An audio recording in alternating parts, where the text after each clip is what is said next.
जय हिंद प्यारे बच्चों, फोर्स डिफेंस एकेडमी के ऑनलाइन प्लेटफॉर्म में एक बार वापस से आप सभी का स्वागत है। देखिए, हम एनडीए प्रीवियस ईयर के क्वेश्चन पेपर की सीरीज हम चला रहे हैं और अभी तक 3 पेपर जो है वो हम सॉल्व कर चुके हैं। आज मैं आपके लिए लेकर के आया हूँ चौथा पेपर 2021 के। आप यहाँ देख सकते हैं स्क्रीन पे 2021 के टर्म 2 का पार्ट 2 का हम क्या करेंगे, जीईटी का जो सेकेंड वाला पेपर होता है साल का, वो वाला पेपर हम डिस्कस करने जा रहे हैं। ठीक है, चलिए स्टार्ट करते हैं। पहले क्वेश्चन से। देखिए, हम यहाँ देख रहे हैं कि जब हम सॉल्व करते हैं बहुत सारी चीज़ें। अब देखिए, जैसे यही इसी क्वेश्चन को ले लीजिए आप। ये क्वेश्चन जो है अभी तक हमने 3 या 4 पेपर जितने भी हमने डिस्कस किए हैं उसमें ये तीसरी बार रिपीट हो रहा है क्वेश्चन। कितने टाइम से रिपीट हो रहा है? 3rd टाइम रिपीट हो रहा है, राइट है। और अब इस प्रकार के क्वेश्चन पे क्या हम बहुत ज़्यादा कुछ डिटेल में बात नहीं करेंगे, बिकॉज हम ऑलरेडी कर चुके हैं। जैसे बाउवेंसी के बारे में, या जो क्वेश्चन बिल्कुल सीधे सीधे रिपीट हो रहे हैं, जैसे आपने देखा होगा कि पावर के बारे में जो क्वेश्चन है, भाई पी के जो फॉर्मूले हैं जो ऑलरेडी हम डिस्कस कर चुके हैं, जो क्वेश्चन सीधे सीधे क्या हो रहे हैं, रिपीट हो रहे हैं, बिल्कुल एज इट इज, बिना किसी लाइन के डिफरेंस के यदि क्या हो रहे हैं, रिपीट हो रहे हैं, उस पर अब हम बहुत ज़्यादा टाइम या बहुत ज़्यादा हम डिटेल में बात नहीं करेंगे। उसका रीज़न ये है कि हम ऑलरेडी उसके बारे में पुराने पेपर्स में जो वो हम डिस्कस कर चुके हैं। तो यहाँ हम अपना टाइम बचाएंगे और जो क्वेश्चन नया है हम उस क्वेश्चन के बारे में क्या करेंगे, ज़्यादा से ज़्यादा बातें करेंगे, राइट। चलिए चालू करते हैं।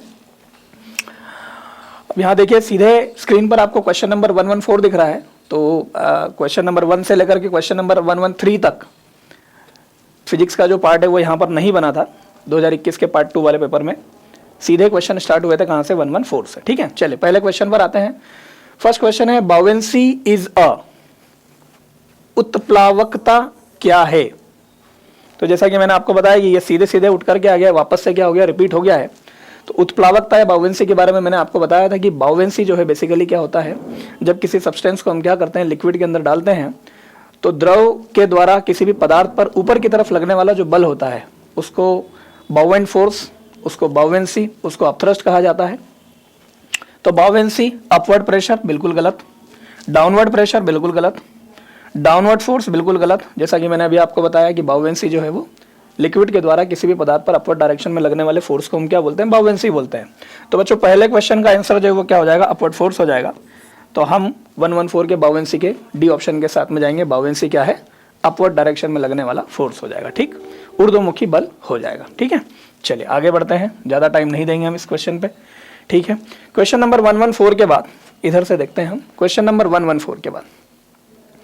क्वेश्चन नंबर 114 के बाद आप देखिए क्वेश्चन नंबर 115, बड़ा ही छोटा लेकिन बड़े ही काम का क्वेश्चन है। इसकी जो लैंग्वेज बनाई गई है वो बहुत ज़्यादा कंफ्यूजिंग है, बहुत ज़्यादा कंफ्यूजिंग। आपको, आप जब क्वेश्चन रीड करेंगे तो आपको ऐसा लगेगा कि हो सकता है ऑप्शन रीड करके मैं एक ही बार में आंसर लगा लूँ, लेकिन आपको इसके ऑप्शन पढ़ के ये समझना पड़ेगा कि किस प्रकार से इसके ऑप्शन को समझ करके आंसर लगाना है। देखिए जरा ध्यान से क्या बोल रहा है क्वेश्चन।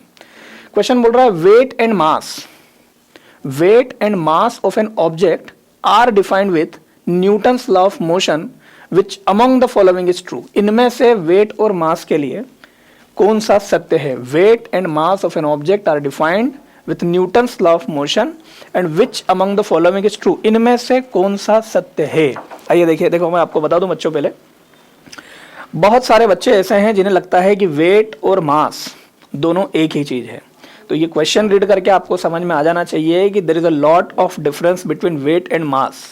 हाँ ठीक है, कनेक्शन हो सकता है वेट के और मास के बीच में, लेकिन वेट और मास दोनों एक ही बात है, ये लाइन बोलना बिल्कुल जो है क्या होगा, गलत होगा। वेट जो है बच्चों वो एक प्रकार का फोर्स होता है, और क्वांटिटी ऑफ सब्सटेंस जो होता है उसको हम क्या बोलते हैं, क्वांटिटी ऑफ मैटर जो होता है बच्चों उसको हम क्या बोलते हैं, मास बोलते हैं, राइट। तो मास एक अलग चीज है और वेट एक अलग चीज है, राइट है। आइए ऑप्शन पढ़ते हैं, ध्यान देते हैं जरा। Weight and mass of an object are defined with the Newton's law of motion which among the following is true. Weight is a constant of proportionality, भार अनुपातिक नियतांक है। अब देखिए, आप जब इसके ऑप्शन पढ़ेंगे तो ऑप्शन पढ़ के आपको बहुत ज्यादा लॉजिक नहीं लगेगा, आप बहुत ज्यादा नहीं सोच पाएंगे, आपको ऐसा लगेगा कि चारों ही ऑप्शन क्या है, करेक्ट है, या बहुत ज्यादा कंफ्यूजिंग ऑप्शन हो सकते हैं। तो मैं थोड़ा सा आपको क्लियर करूंगा यहाँ पर ऑप्शन रीड करके। जब इस प्रकार के क्वेश्चन आते हैं बच्चों तो कैसे आंसर लगाना होता है। देखिए, ये बोल रहे हैं weight is a constant of proportionality. भाई क्या मतलब होना चाहिए इसका, weight is a constant of proportionality का मतलब ये है कि भाई कोई प्रोपोर्शनलिटी का कोई रिलेशन बना होगा और प्रोपोर्शनलिटी का साइन हटाने के बाद में किसी ना किसी प्रकार की कोई भी कांस्टेंट क्वांटिटी जो है वो निकल करके आई होगी। बेसिकली कांस्टेंट शब्द हम जब बोलते हैं, कांस्टेंट क्वांटिटी जब हम बोलते हैं तो हमारे दिमाग में ये आता है कि भाई ये वो क्वांटिटी है जिसकी वैल्यू हो सकता है भाई, चूंकि कांस्टेंट बोल रहे हैं हम। हालांकि ठीक है, कांस्टेंट जो है बहुत सारे प्रकार के होते हैं, कुछ कांस्टेंट जो है हम बोलते जरूर हैं उनको कांस्टेंट, लेकिन बेसिकली वो कांस्टेंट क्या करते हैं, किसी दूसरी क्वांटिटीज के साथ, किसी दूसरी टर्म्स एंड कंडीशन के साथ में उनकी वैल्यूज क्या करती है, चेंज करती है। बट बेसिकली कांस्टेंट का मतलब वो होता है जिसकी वैल्यू जो है वो किसी भी प्रकार से परिवर्तित ना हो। तो यहां बोला जा रहा है weight is a constant of proportionality, मतलब यदि वेट कांस्टेंट ऑफ प्रोपोर्शनलिटी है, यदि समानुपाती नियतांक है, तो बच्चों इसका मतलब ये हुआ कि वेट की वैल्यू जो है वो किसी भी कंडीशन में चेंज नहीं होना चाहिए। इसका मतलब वेट जो है वो पूरी तरह से नियत होना चाहिए, किसी जगह बदलने पर, कंडीशन बदलने पर, टर्म्स बदलने पर वेट या भार का मान जो है वो परिवर्तित नहीं होना चाहिए। लेकिन चूंकि आप जानते हैं कि वेट भार का जो सूत्र होता है बच्चों वो होता है mg, और भार जो है वो सीधे सीधे किस पे निर्भर करता है, g पर। और एक्सेलरेशन ड्यू टू ग्रेविटी की वैल्यू जो है वो कई सारे कारणों से क्या होती है, चेंज होती है, वेरी करती है। तो अगर एक्सेलरेशन ड्यू टू ग्रेविटी की वैल्यू कई सारे कारणों से क्या कर रही है, चेंज हो रही है, वेरी कर रही है, इसका मतलब वेट या भार भी क्या होगा, जी के साथ साथ क्या होगा, इसकी भी वैल्यू चेंज होगी। तो weight is a constant of proportionality, ये ऑप्शन पूरी तरह से गलत हो जाएगा। वेट की वैल्यू क्या होती है, it will changes from place to place, other conditions के हिसाब से, जिसके हिसाब से जी चेंज होता है उसके हिसाब से वेट भी क्या होगा, चेंज होगा। तो भार जो है वो कांस्टेंट ऑफ प्रोपोर्शनलिटी नहीं होगा, कांस्टेंट नहीं है। ठीक है, बी पर आते हैं, mass is a constant of proportionality, द्रव्यमान अनुपातिकता का नियतांक है। देखिए द्रव्यमान के बारे में ये जो बातें हैं वो पूरी तरह से सही मानी जा सकती है, क्योंकि मास जो है बच्चों वो क्या होता है, कांस्टेंट होता है। भाई सपोज करिए अगर मेरा मास कितना है यहाँ पर 62 kg है, तो मेरा मास यहाँ पर भी 62 kg ही रहेगा। यदि आप मुझे कहीं और ले जाते हैं वहाँ पर भी मेरा मास क्या रहेगा, द्रव्यमान क्या रहेगा, 62 kg ही रहेगा। सो मास कैन नेवर चेंज, मास जो है बेसिकली कभी भी परिवर्तित नहीं होता है। आप किसी भी प्लेस पे चले जाइए, किसी भी प्लेनेट पर चले जाइए, द्रव्यमान या मास जो है वो किसी भी प्रकार से परिवर्तित नहीं होता है। हमेशा क्या होता है बच्चों, द्रव्यमान मास जो है वो एक कांस्टेंट क्वांटिटी होती है। तो बी वाला ऑप्शन जो है, mass is a constant of proportionality, ये बिल्कुल पूरी तरह से क्या माना जाएगा, करेक्ट माना जाएगा। ठीक है, सी ऑप्शन बोल रहा है mass is not a constant of proportionality. मैंने अभी आपको ऑप्शन नंबर 1 में वेट के बारे में जो चीजें समझाई थी, बिल्कुल वो की वो चीजें ऑप्शन नंबर सी में लागू हो रही है। किसके लिए, मास के लिए, कि mass is not a constant of proportionality, द्रव्यमान जो है वो अनुपातिकता का नियतांक नहीं है। तो भैया अगर द्रव्यमान जो है वो अनुपातिकता का नियतांक यदि नहीं होता तो उसकी value place to place change हो जानी चाहिए थी। लेकिन अभी हमने बी ऑप्शन में क्लियर करा कि द्रव्यमान जो है, मास जो है वो कैसा होता है, कांस्टेंट होता है, it can never change from place to place. Is that clear? तो सी वाला ऑप्शन क्या हो जाएगा बच्चों, गलत हो जाएगा। राइट है, सी वाला ऑप्शन गलत हो जाएगा। Weight is a universal constant, बड़ा ही आसान है। सार्वत्रिक नियतांक का मतलब क्या होता है, सार्वत्रिक नियतांक का मतलब, चूंकि शब्दों पर जाइए आप, यूनिवर्सल कांस्टेंट मतलब पूरे यूनिवर्स में आप कहीं भी चले जाइए, यदि वो यूनिवर्सल कांस्टेंट है क्वांटिटी, तो उसकी वैल्यू कभी भी चेंज नहीं होगी। It can never change from place to place और एनी अदर कंडीशंस, किसी भी अवस्था में उसका मान जो है परिवर्तित नहीं होगा बच्चों। राइट है, तो डी वाला ऑप्शन भी पूरी तरह से गलत हो जाएगा। तो क्वेश्चन नंबर 115 का एक्यूरेट आंसर कौन सा हो जाएगा बच्चों, mass is a constant of proportionality because it can never change, क्योंकि द्रव्यमान का मान किसी भी कंडीशन स्थिति में जो है वो परिवर्तित नहीं होता है। ध्यान रखिए, बड़ा ही अच्छा क्वेश्चन है बच्चों, इससे आपको बहुत सारी चीजें समझ में आएंगी। ठीक है, तो 115 का आंसर क्या हो जाएगा बच्चों, बी हो जाएगा। चलिए आगे बढ़ते हैं। क्वेश्चन नंबर 115 के बाद नेक्स्ट क्वेश्चन है हमारा क्वेश्चन नंबर 116। ठीक, अगेन वापस से ये बड़ा ही प्यारा क्वेश्चन है, बड़ी ध्यान से समझिए, बहुत ही अच्छा सवाल है। ये बोल रहा है fundamental law of physics, fundamental law of physics, fundamental law of physics require, भौतिक विज्ञान के मूलभूत नियम में क्या अपेक्षित है। चलिए, अब what is the fundamental law of physics. Fundamental law of physics यदि सीधे सीधे लाइन से क्लियर नहीं हो रहा तो मैं थोड़ा सा क्लियर करता हूं। देखिए, आपने बहुत सारे फिनोमेना पढ़े होंगे फिजिक्स के अंदर, जिनमें से बेसिकली हम ये पढ़ते हैं, जैसे हमने law of conservation of energy पढ़ा है। तो law of conservation of energy क्या है, it is the fundamental law of physics. भाई कंजर्वेशन ऑफ चार्ज पढ़ा है, कंजर्वेशन ऑफ मास पढ़ा है, कंजर्वेशन ऑफ मोमेंटम पढ़ा है। तो इस प्रकार के जितने भी हम लॉस पढ़ते हैं, जैसे law of conservation of energy, law of conservation of charge, जितने भी नाम मैंने अभी आपके सामने लिए, बेसिकली बच्चों ये सारे के सारे क्या है, ये लॉ ऑफ फंडामेंटल या फंडामेंटल लॉ ऑफ फिजिक्स में हम काउंट करते हैं। Law of fundamental law of physics में इनको माना जाता है। ठीक है, बट अब फिर वही बात है कि बहुत सारे लॉज हो सकते हैं फंडामेंटल के, फिजिक्स के बहुत सारे लॉज हो सकते हैं, लेकिन यहाँ ऑप्शन के हिसाब से देखिए आप किस प्रकार से आंसर लगाना है। देखो 99% केस में यदि बात की जाए, फिजिक्स के जितने भी फिनोमेना हैं इन सारे के सारे फिनोमेना में यूनिवर्स की जितनी भी प्रोसेसेस या मैकेनिज्म चल रहा है या फिनोमेना चल रहा है, उनमें कंजर्वेशन ऑफ एनर्जी जो है ये तो फिक्स है, लगना ही है। मैक्सिमम लॉज ऐसे होते हैं, आपने चार्जेस के बारे में भी सुना होगा, charge can neither be created nor be destroy. किसी भी बॉडी पर चार्ज जो है वो हमेशा क्या होता है, कंजर्व्ड होता है, राइट है। तो ऑप्शन के हिसाब से चलेंगे ज़्यादा अच्छा रहेगा, थोड़ा सा कंफ्यूजन कम होगा, ठीक। फंडामेंटल लॉ ऑफ फिजिक्स में पहला बोल रहा है कंजर्वेशन ऑफ एनर्जी, बिल्कुल होता है conservation of energy, right. And non conservation of charge, तो आपने चार्ज की प्रॉपर्टीज के बारे में पढ़ा होगा बच्चों कि चार्ज हमेशा कैसे होते हैं, कंजर्व्ड होते हैं, can neither be created nor be destroy. पहला ऑप्शन गलत हो जाएगा, आवेश का असंरक्षण जो है वो गलत हो जाएगा, बिल्कुल रॉन्ग है, ठीक। फिर आगे बढ़ते हैं, कंजर्वेशन ऑफ चार्ज, ठीक है, सेकंड ऑप्शन में ये बराबर बता रहा है। And non conservation of linear momentum, देखिए आप जब ऑप्शन पढ़ेंगे तो आपको तीन अलग अलग क्वांटिटीज यहाँ पर सुनने में आएंगी। एक तो मोमेंटम के बारे में बात कर रहे हैं चारों ऑप्शंस, एनर्जी के बारे में बात कर रहे हैं और चार्जेस के बारे में बात कर रहे हैं, राइट है। क्योंकि ऑप्शंस को यदि मैं कंपेयर करूंगा तो बी वाले ऑप्शन में कंजर्वेशन ऑफ चार्ज तो है, दैट इज करेक्ट, वो पूरी तरह से सही है, लेकिन and non conservation of linear momentum हो सकता है। Non conservation of linear momentum भाई देखिए, कंजर्वेशन ऑफ मोमेंटम फिजिक्स के सारे फिनोमेना में काम नहीं करता है, तो बी वाला ऑप्शन करेक्ट हो सकता है, but with respect to other options. देखिए ऑब्जेक्टिव एग्जाम में हम यही करते हैं बच्चों, ऑब्जेक्टिव एग्जाम में हमें कई बार चारों ऑप्शंस की तुलना करना पड़ती है और उनमें से जो सबसे एक्यूरेट आंसर होगा हमें उस एक्यूरेट ऑप्शन को चूज करके आंसर लगा करके आगे की तरफ बढ़ना है। तो बी वाले ऑप्शन को करेक्ट बोलने से पहले मैं नीचे के दो ऑप्शन अभी और रीड करूंगा। हमेशा ध्यान रखिए बच्चों, जब भी ऑब्जेक्टिव एग्जाम में जाएं, जब भी हम कॉम्पिटिटिव एग्जाम को फेस करें तो हमें चारों ऑप्शन अच्छी तरह से पढ़ लेना चाहिए, उसके बाद ही हमें अपना आंसर लगाना चाहिए। सी ऑप्शन है conservation of charge and non conservation of energy, C option बिल्कुल गलत। एनर्जी, टोटल एनर्जी हमेशा क्या होती है बच्चों, कंजर्व्ड होती है। टोटल एनर्जी हर टाइप के फिनोमेना में हमेशा क्या रहेगी, कंजर्व्ड रहेगी, राइट है। चलिए डी ऑप्शन पर जाते हैं बच्चों। डी ऑप्शन बोल रहा है कंजर्वेशन ऑफ एनर्जी, बिल्कुल करेक्ट।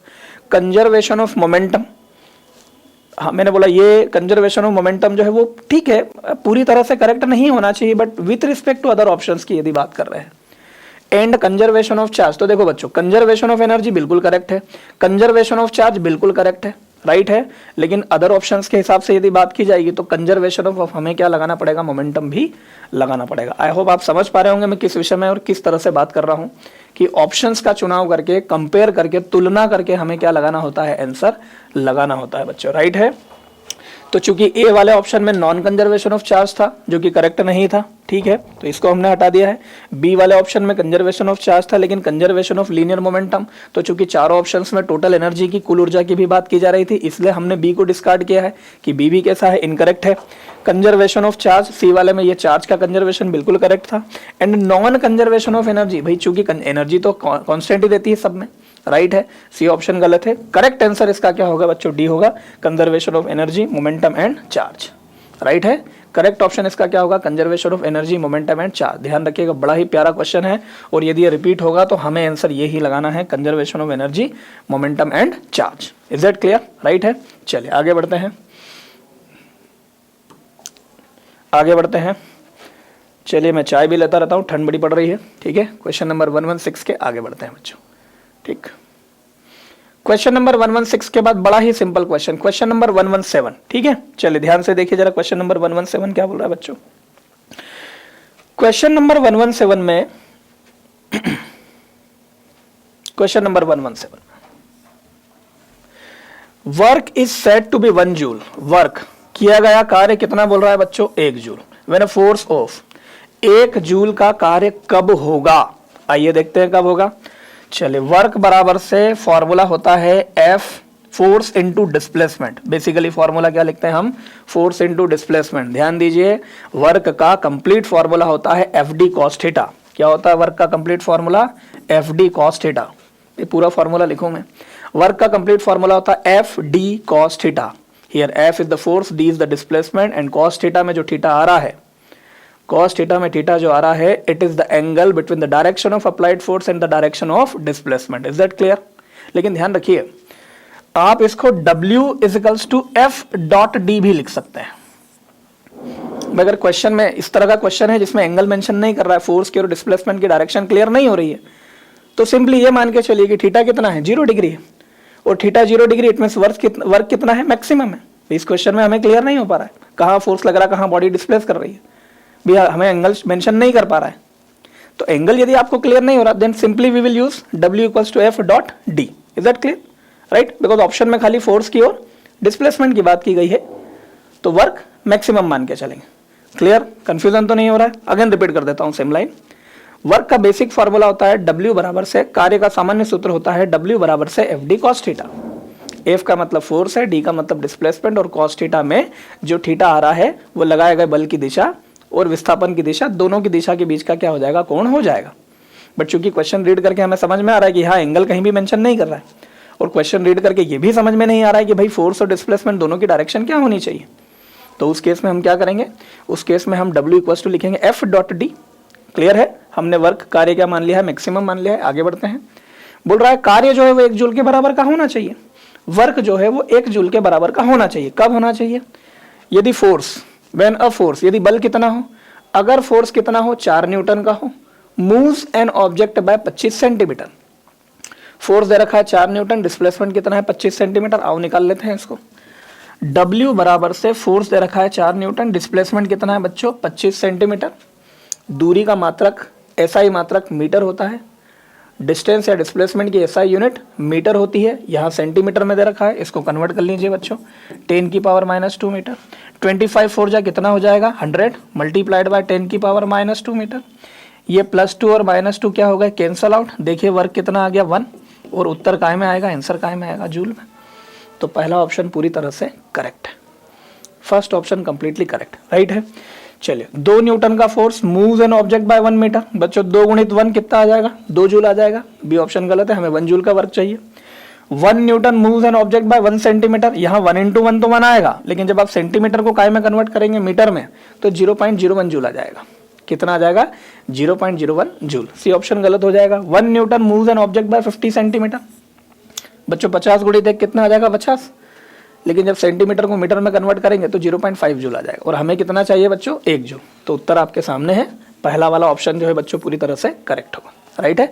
चलिए 117 के बाद आगे बढ़ते हैं बच्चों, 117 के बाद आगे बढ़ते हैं बच्चों। आ जाते हैं 118 पर।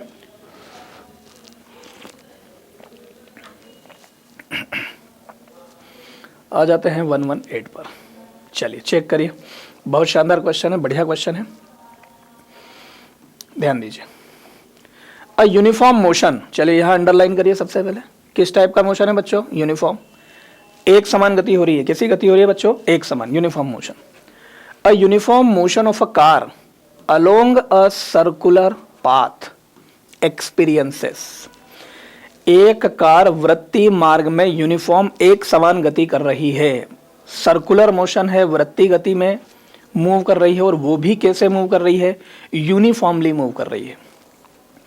A uniform motion of a car along a circular path experiences, किसी वृत्तीय पथ पर किसी कार की किस प्रकार की गति है बच्चों, एक समान गति है, ठीक है। चलिए When a body is moving in a circular path, यदि कोई वस्तु वृत्तीय मार्ग में गति करती है, सर्कुलर पाथ में मूव करती है बच्चों, तो उसका जो मोशन होता है वो सर्कुलर मोशन कहलाता है।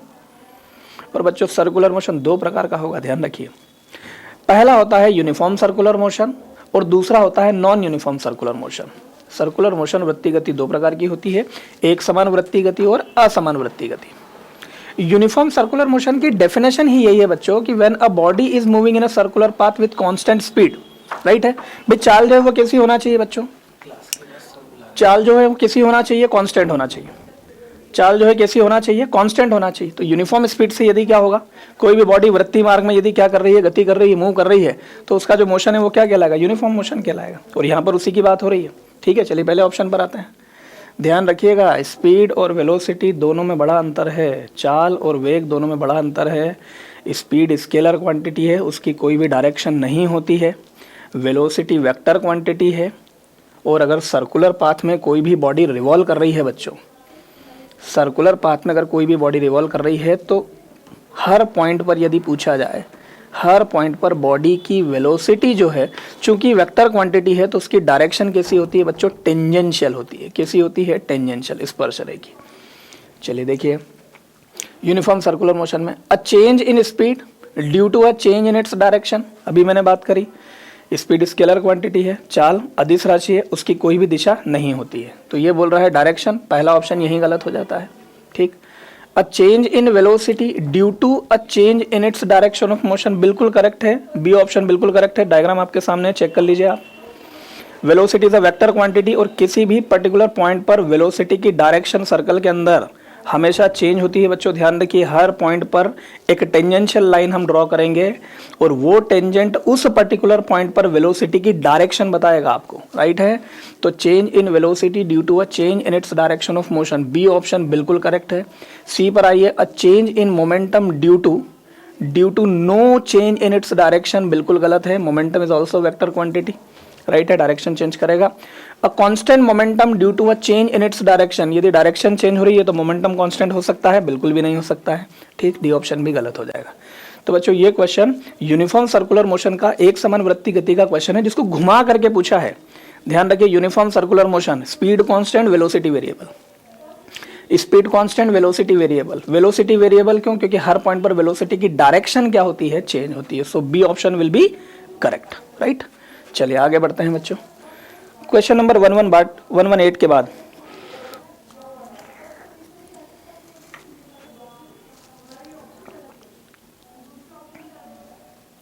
चलिए क्वेश्चन नंबर 119 पर आते हैं। बड़ा सिंपल क्वेश्चन है। 3 equal resistor are connected in parallel. ठीक, 3 समान प्रतिरोध के तार है और तीनों को काय में जोड़ा है बच्चों? समांतर क्रम में, पैरेलल कॉम्बिनेशन में जोड़ा है। चलिए 3 पैरेलल कॉम्बिनेशन का फॉर्मूला ही लगा लेते हैं अपन डायरेक्ट। ठीक है, देखिए जरा कुछ इस तरह से लगेगा क्या? 1/r equals to 1/r1 plus 1/r2 plus 1/r3, right है। बच्चों तीनों का रेजिस्टेंस क्या है? सेम है। इसको r डैश ले लेते हैं। 1/r dash equals to 1/r plus 1/r plus 1/r, बोलो ठीक है। चूंकि r डैश फाइंड करना है, उल्टा कर दीजिए। r डैश फाइंड करना, उल्टा कर दीजिए। r dash equals to 1/r plus 1/r plus 1/r कितना हो जाएगा बच्चों? 3/r, और जब आप उल्टा करेंगे कितना हो जाएगा? r/3। चेक करिए। ठीक, आगे बढ़ते हैं।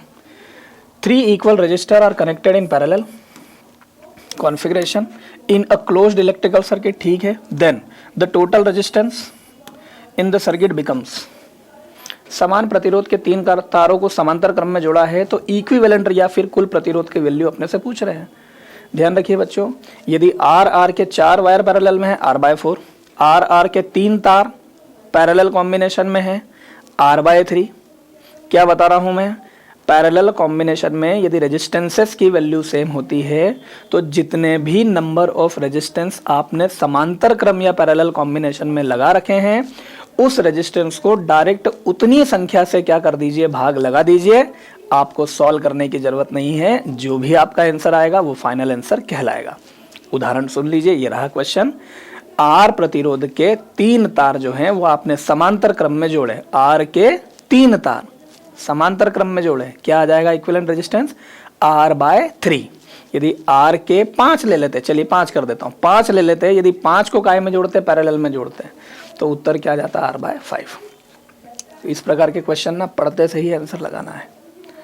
R के 3 वायर पैरेलल में, R/3, ये आ गया आंसर, R/3, राइट है। 1/3, चलिए बहुत बढ़िया, ये रहा 1/3, चेक कर लीजिए, ये रहा 1/3। 1/3 ऑफ द इंडिविजुअल रेजिस्टेंस। ठीक, व्यष्टिगत प्रतिरोध का 1/3, प्रतिरोध का 1/3, यही तो आंसर है बच्चों हमारा। इंडिविजुअल रेजिस्टेंस आया था, उसका कितना आया? 1/3 आया। तो 1/3 ऑफ द इंडिविजुअल रेजिस्टेंस बिल्कुल करेक्ट है। 2/3 बिल्कुल करेक्ट, बिल्कुल गलत आ रहा है। 2/3 कहाँ से आएगा? Equal to the individual resistance बिल्कुल गलत है बच्चों, आर के बराबर नहीं है। 3 टाइम्स तो काय में आता है? जब आप श्रेणी या समांतर क्रम में जोड़ेंगे, सॉरी बाय मिस्टेक, श्रेणी या सीरीज कॉम्बिनेशन में जोड़ेंगे, तो बच्चों क्या आएगा इसका? ये 3 टाइम्स आएगा। क्लियर हो गया है? 3 वायर पैरेलल में है, रेजिस्टेंस कम हो जाता है। 3 वायर सीरीज में है, रेजिस्टेंस बढ़ जाता है, राइट है। तो इसका सही उत्तर क्या आ जाएगा? ए आ जाएगा। ठीक है, चलिए आगे बढ़ते हैं। 119 के बाद क्वेश्चन नंबर 120 पर आते हैं। बढ़िया क्वेश्चन है, ठीक, ज़्यादा टाइम नहीं दूंगा मैं। Rutherford alpha particle scattering experiment was responsible for the discovery of which one of the following. इनमें से किसकी डिस्कवरी जो है वो रदरफोर्ड अल्फा स्कैटरिंग एक्सपेरिमेंट से हुई थी? रदरफोर्ड के अल्फा कण के प्रकीर्णन के प्रयोग के द्वारा इनमें से किस पार्टिकल की डिस्कवरी जो है वो हुई थी। याद करिए बच्चों, रदरफोर्ड अल्फा स्कैटरिंग एक्सपेरिमेंट पढ़ा हुआ है आपका। आपने पढ़ा होगा कि सेंटर वाला जो अल्फा पार्टिकल होता है वो जैसा जाता है 180 डिग्री से वैसा की वैसा क्या हो जाता है, रिटर्न बैक हो जाता है। क्यों हो जाता है बच्चों? क्योंकि अल्फा कण जो है वो पॉजिटिवली चार्ज पार्टिकल होता है, और जैसे जैसे पॉजिटिवली चार्ज पार्टिकल एटम की ओर जाएगा तो कोई ना कोई एक उसी प्रकृति का आवेश एटम के सेंटर पॉइंट पर जरूर मौजूद है, जिसके कारण अल्फा पार्टिकल जैसे जैसे पास में जा रहा है वैसे वैसे उस पर प्रतिकर्षण या रिपल्शन का फोर्स बढ़ता जा रहा है। प्रतिकर्षण या रिपल्शन का फोर्स बढ़ता जा रहा है, मतलब सेंटर वाला जो चार्ज है उसकी प्रकृति अल्फा पार्टिकल की प्रकृति के बराबर होनी चाहिए। तो अल्फा कण क्या होता है? Positively charge particle. तो एटम के बीच में क्या होता है? न्यूक्लियस होता है। क्या होता है? न्यूक्लियस। तो रदरफोर्ड अल्फा स्कैटरिंग एक्सपेरिमेंट जो है बेसिकली एटॉमिक न्यूक्लियस परमाणु नाभिक की डिस्कवरी जो है करके हमें, या यहाँ से एटॉमिक न्यूक्लियस जो है वो डिस्कवर किया गया था। ठीक है बच्चों, ठीक। तो इसका आंसर क्या हो जाएगा? सी हो जाएगा, एटॉमिक न्यूक्लियस। राइट है। चलिए आगे बढ़ते हैं, ज़्यादा टाइम नहीं देते हैं। थ्योरेटिकल क्वेश्चन है, 120 के बाद आते हैं। 120 के बाद आते हैं, क्वेश्चन नंबर 126 पर आ रहे हैं, ध्यान दीजिए। Imagine a current carrying straight conductor. ठीक, एक करंट कैरिंग स्ट्रेट कंडक्टर है, ये स्ट्रेट कंडक्टर है। ठीक, करंट कैरिंग स्ट्रेट कंडक्टर मतलब सीधा धारावाही चालक with magnetic field of lines is anti clockwise direction. भाई साहब, इस सीधे धारावाही चालक के चारों ओर चुंबकीय क्षेत्र की तीव्रता कैसी दे रखी है? घड़ी के विपरीत दिशा में, एंटी क्लॉकवाइज डायरेक्शन में, एंटी क्लॉकवाइज डायरेक्शन में। ठीक है, ये स्ट्रेट कंडक्टर हो गया। ठीक, किसी स्ट्रेट कंडक्टर में यदि करंट अपवर्ड डायरेक्शन में फ्लो होता है, ऊपर की ओर प्रवाहित होता है, तो मैग्नेटिक फील्ड की डायरेक्शन कैसी होती है? Anti clockwise. तो मैग्नेटिक फील्ड की डायरेक्शन कैसी होती है? Anti clockwise. और यदि चालक में धारा नीचे की ओर प्रवाहित हो तो करंट की डायरेक्शन कैसी होती है बच्चों? क्लॉकवाइज। कैसी होती है डायरेक्शन? क्लॉकवाइज। बोलो राइट है। चलिए आगे बढ़ते हैं। एक सीधे धारावाही चालक है, करंट स्ट्रेट कंडक्टर है, जिसमें मैग्नेटिक फील्ड लाइंस कैसी दे रखी है बच्चों? एंटी क्लॉकवाइज दे रखी है। Then the direction of current is determined by, देखिए क्वेश्चन उल्टा करके दिया है। उस सीधे धारावाही चालक के अंदर आपसे क्या पूछ रहे हैं? इलेक्ट्रिक करंट की डायरेक्शन पूछ रहे हैं। बच्चों ये क्वेश्चन उल्टा करके दिया है। किसी स्ट्रेट कंडक्टर में यदि करंट नीचे से ऊपर या ऊपर से नीचे की तरफ फ्लो हो, then for finding the direction of magnetic field, तो चुंबकीय क्षेत्र की दिशा के लिए बच्चों हम क्या करते हैं? दो प्रकार के रूल्स का हम उपयोग करते हैं। पहला जो रूल होता है बच्चों वो होता है राइट हैंड थंब रूल, इसको बोलते हैं सीधे हाथ के अंगूठे का नियम कहलाता है ये। और दूसरा जो होता है वो होता है मैक्सवेल कॉर्क स्क्रू रूल, है ना। ध्यान रखते चलिए, आप कॉपी लेकर के बैठिए, आपको लग रहा है लिखना चाहिए, नोट कर लीजिएगा। For finding the magnetic field around a straight current carrying wire we have two different rules, in which first is right hand thumb rule, जिसमें पहला है सीधे हाथ के अंगूठे का नियम, और दूसरा जो होता है बच्चों वो होता है मैक्सवेल कॉर्क स्क्रू रूल। दोनों रूल एक ही बात बोलते हैं, दोनों में से जो आसान लगे वो ध्यान रख लीजिए आप। राइट हैंड थंब रूल बोलता है कि किसी स्ट्रेट करंट कैरिंग कंडक्टर को सीधे हाथ में इस प्रकार पकड़िए कि थंब जो है, thumb points in the direction of current. आप देखिए, आपको दिख रहा होगा थंब मेरा किधर है? ऊपर की ओर। मतलब स्ट्रेट कंडक्टर में करंट किधर जा रहा है बच्चों? ऊपर की ओर। कर्लिंग ऑफ फिंगर, उंगली के घुमाव की जो दिशा है, कैसे घूम रही है उंगली? फिंगर कैसा जा रहा है? फिंगर जा रहा है एंटी क्लॉकवाइज। कैसा जा रहा है फिंगर? Anti clockwise. इसका मतलब क्या हुआ बच्चों कि अगर करंट किसी भी स्ट्रेट कंडक्टर के अंदर नीचे से ऊपर की तरफ फ्लो हो रहा है तो मैग्नेटिक फील्ड की डायरेक्शन कैसी होगी? Anti clockwise. यदि विद्युत धारा किसी सीधे चालक के अंदर ऊर्ध्वाधर ऊपर की ओर जा रही है तो चुंबकीय क्षेत्र की दिशा कैसी होगी बच्चों? घड़ी के विपरीत दिशा में होगी। कैसी होगी? घड़ी के विपरीत दिशा में। अरे यही तो बोल रहा है क्वेश्चन आपको, क्वेश्चन यही तो बोल रहा है आपको कि मैग्नेटिक फील्ड की डायरेक्शन कैसी है? Anti clockwise. तो बच्चों करंट किधर फ्लो होगा? करंट किधर फ्लो होगा? Vertically upward direction. ठीक। The right hand thumb rule, ठीक है, अभी डिस्कस किया अपन ने कि राइट हैंड थंब रूल से निकाला जा सकता है। The right hand thumb rule and it would be in the downward direction, बिल्कुल गलत है। डाउनवर्ड डायरेक्शन बिल्कुल गलत है। डाउनवर्ड में तो डायरेक्शन कैसी होगी? कैसी हो जाएगी? क्लॉकवाइज। कैसी हो जाएगी? क्लॉकवाइज। ऐसा जाएगा, राइट है, क्लॉकवाइज बिल्कुल गलत, पहला ऑप्शन बिल्कुल गलत। द लेफ्ट हैंड रूल, ऐसा कोई रूल नहीं होता है। ठीक, फ्लेमिंग का लेफ्ट हैंड रूल हो सकता है, फ्लेमिंग का लेफ्ट हैंड रूल हो सकता है। ठीक है, फ्लेमिंग का लेफ्ट हैंड रूल हो सकता है, लेकिन वो F बराबर से बिल साइन थीटा के लिए लगाते हैं बच्चों अपन, है ना। तो यहाँ आपको नहीं सोचना है। स्ट्रेट कंडक्टर के लिए अलग है, दो ही रूल होते हैं स्ट्रेट कंडक्टर के लिए, एक तो राइट हैंड थंब रूल होता है और एक मैक्सवेल कॉर्क स्क्रू रूल होता है। राइट है, सेकंड वाला ऑप्शन भी गलत है। सी ऑप्शन है the right hand thumb rule and it would be in the upward direction, बिल्कुल करेक्ट है। सीधे हाथ के अंगूठे का नियम, और उसमें विद्युत धारा किधर होनी चाहिए, वर्टिकली अपवर्ड डायरेक्शन में। सी ऑप्शन करेक्ट हो जाएगा, ठीक। So it would be in vertically upward direction. तो बच्चों इसका करेक्ट आंसर क्या हो जाएगा, सी हो जाएगा। क्या हो जाएगा, सी, ठीक। तो 126 का आंसर सी हो जाएगा। चलिए और आगे बढ़ते हैं, और आगे बढ़ते हैं, और आगे बढ़ते हैं। बड़ा ही सिंपल क्वेश्चन है। थोड़ा सा बच्चों ये इंग्लिश में आप देख रहे होंगे, फ़ॉन्ट शायद थोड़ा सा ब्लर हो रहा है, कोई बात नहीं, मैं आपको क्वेश्चन बराबर रीड करके बताऊंगा, आप सुन करके देख लीजिए इसको। 27 बोल रहा है, the device used to produce electric current, the device which is used to produce electric current, the device which is used to produce electric current. Electric current को प्रोड्यूस करने के लिए इनमें से कौन सा डिवाइस होता है, विद्युत धारा को प्रोड्यूस या उत्पन्न करने के लिए इनमें से कौन सा डिवाइस है, मोटर, बिल्कुल गलत। मोटर क्या करती है, मोटर क्या करती है, a device which convert electrical to mechanical energy, विद्युत ऊर्जा को जो यांत्रिक ऊर्जा में बदले वो मोटर है, राइट है। यहाँ पूछ रहा है इलेक्ट्रिक करंट को प्रोड्यूस करने वाला। दूसरा ऑप्शन है जनरेटर, जनित्र, बिल्कुल करेक्ट है। जनरेटर क्यों बोल रहे हैं जनरेटर, क्योंकि क्या कर रहा है, जनरेट कर रहा है। भाई क्या जनरेट कर रहा है, इलेक्ट्रिक करंट जनरेट कर रहा है। तो जनरेटर की परिभाषा, a device which convert mechanical energy to electrical energy, या फिर a device which produce electric current, जो विद्युत धारा को उत्पन्न करे वो क्या कहलाएगा, जनरेटर, बिल्कुल बराबर। एमीटर करंट मेजर करता है, गैल्वेनोमीटर करंट में डिफ्लेक्शन शो करता है। तो बच्चों 127 का करेक्ट आंसर क्या हो जाएगा, जनरेटर हो जाएगा, ठीक। बी ऑप्शन करेक्ट हो जाएगा। चलिए आगे बढ़ते हैं। क्वेश्चन नंबर 127 के बाद ऑप्टिक्स पर आते हैं। देखिए अगला क्वेश्चन ऑप्टिक्स का है, बराबर है बच्चों, ठीक। चलिए यहाँ पर बहुत सारी बातें करने वाले हैं, सुनिए। Myopia is a defect. अब जैसे ही मायोपिया, एग्जाम में भी यही करना है, प्रैक्टिस इस लेवल की हो कि पहली लाइन पढ़ते से ही दिमाग में सारी पिक्चर क्लियर हो जाए। जैसे कि इन्होंने बोला है मायोपिया, बच्चों मायोपिया का एक नाम और होता है, इसको शॉर्ट साइटेडनेस बोलते हैं, हिंदी में यह निकट दृष्टि दोष कहलाता है। मायोपिया में a person suffering from myopia can see the near by object clearly but can not see the far object clearly. जिस व्यक्ति को मायोपिया है उसे पास की चीजें जो हैं वो तो क्लियर दिख रही है बच्चों, लेकिन दूर इन्फिनिटी वाला जो ऑब्जेक्ट है, फार पॉइंट जो है वो उसका क्या होता है, डिस्टर्ब्ड होता है। क्या होता है, डिस्टर्ब्ड। भाई मायोपिया सुना और दिमाग में बहुत सारे ख्याल आना चाहिए। पास का दिख रहा है, दूर का नहीं दिख रहा है। ध्यान से सुनते चलिए, पास का दिख रहा है, दूर का नहीं दिख रहा है। भाई क्यों नहीं दिख रहा है, पास का दिख रहा है, दूर का क्यों नहीं दिख रहा है। तो मायोपिया के दो रीजन हो सकते हैं बच्चों। कितने रीजन हो सकते हैं शॉर्ट साइटेडनेस के, दो। पहला, नॉर्मल आईबॉल का जो साइज होता है, मायोपिया से ग्रस्त डिफेक्टेड पर्सन की आईबॉल का साइज जो है वो नॉर्मल आईबॉल के साइज से बढ़ जाता है। क्या हो जाता है, बढ़ जाता है। अच्छा, बढ़ जाता है, फिर क्या होगा, तो देखो आओ थोड़ा सा स्ट्रक्चर देखते हैं। भाई जैसे मान के चलिए ये आपकी नॉर्मल आई है, ठीक, या नॉर्मल आई के बजाय क्या बोलते हैं, डिफेक्टेड आई का चित्र बनाते हैं, ज़्यादा अच्छा रहेगा। ये डिफेक्टेड आई का फिगर हो गया आपका, राइट है। एक रफ डायग्राम बना लेते हैं, क्लियर है। भाई मान के चलिए ये पीछे रेटिना है, मान के चलिए ये पीछे रेटिना है, राइट।